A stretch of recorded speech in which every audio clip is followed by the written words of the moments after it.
This is going to sound crazy. But my worldview is this. I have a certain worldview. I don't really like that phrase, those terms, but let's just frame and couch this talk as far as what a worldview means. There's competing worldviews out there. Atheists have their view of the world, their framework, their bird's eye view of how they can contextualize everything in the world. For example, the framework excludes the spiritual realm. And so there's no God, there's no deity, there's no power that created anything. There's some other explanation that defies most people's logic, that it's impossible to know, and that if we do know, there's some cause, but it certainly isn't a intelligent being, that we just came out of chaos or out of nothing, with some atheists even defining nothing as something material, which doesn't make any sense. So they frame the world a certain way. They have a certain worldview. Muslims have a certain view, can contextualize the world in a certain way according to the Quran or their interpretation of the Quran. The Jews have a certain worldview. We kind of know what that is, and they're a special people. They had Moses gave them the law of Moses. It's called the law of Moses, although it's the law of God.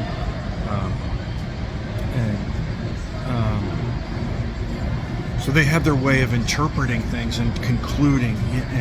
My point is, worldviews are contextualizing the world under a certain framework or guise or terminology. Causes us to define terms a certain way, even differently than others. So the atheists define terms within their context, within their worldview, differently than a Christian would, a Jew would, a Muslim would, a Buddhist would. These are viewpoints, overarching viewpoints in context, or picture frame, so to speak, of the universe, that within that context there are words that are defined by the subject or the context or the worldview.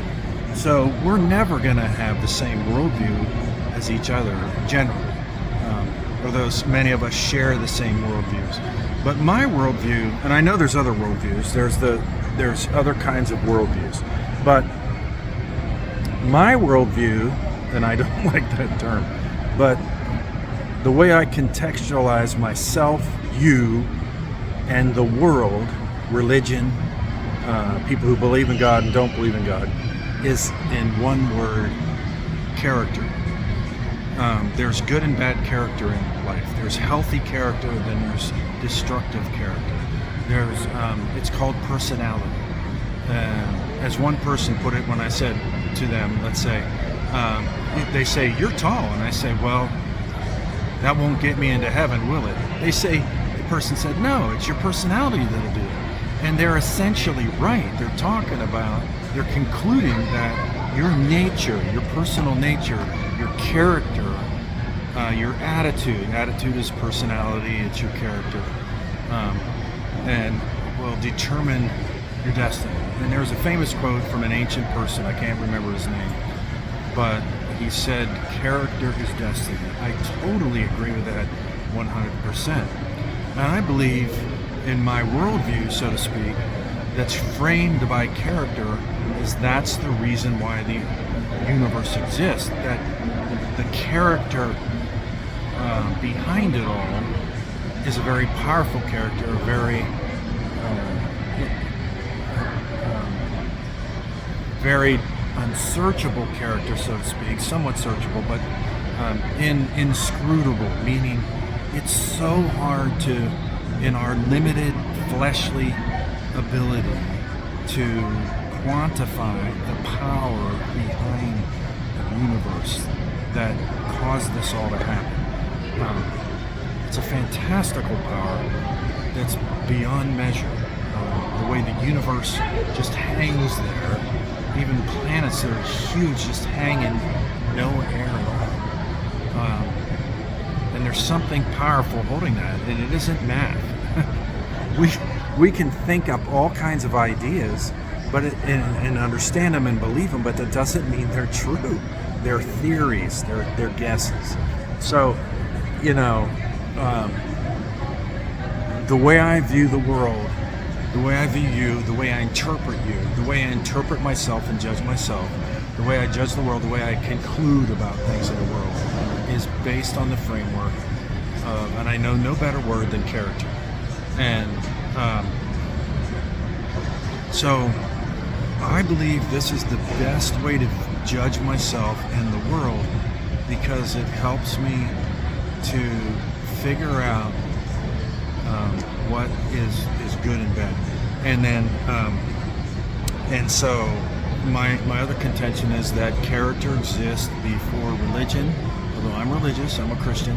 Character existed before the beginning of the universe. That's what I believe, because I believe character started it all. That's the character the world has behind it. The reason is character started it. Somebody's character motivated this all to happen.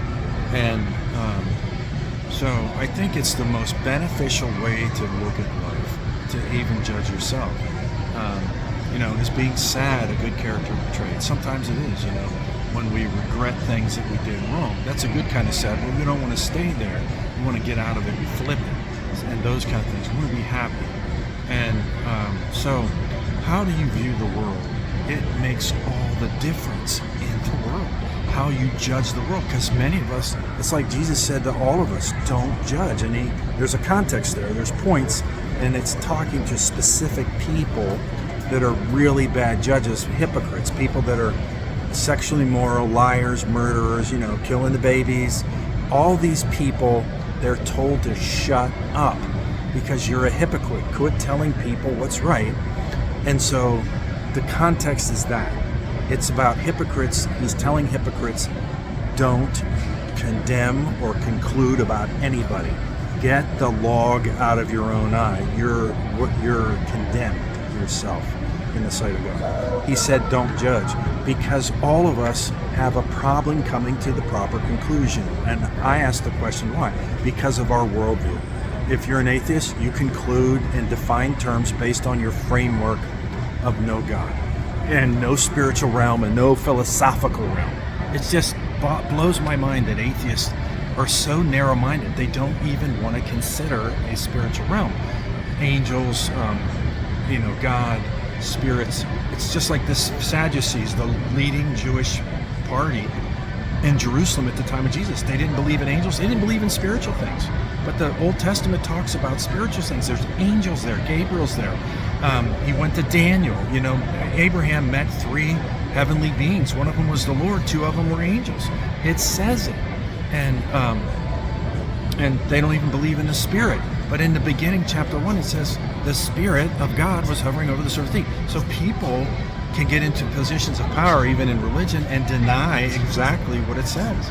So my point is that our viewpoint, our framework for judging the world truly matters. It makes all the difference in our direction and in our destination, because as it has been said, and I'll wrap it up with this, character is destiny. I mean, how many people are in jail for murder? That's a destiny. Jesus died because of good character. They were jealous of him. They killed him. Why did Cain kill his brother Abel? He was jealous. Abel did well. God told him, you're doing great.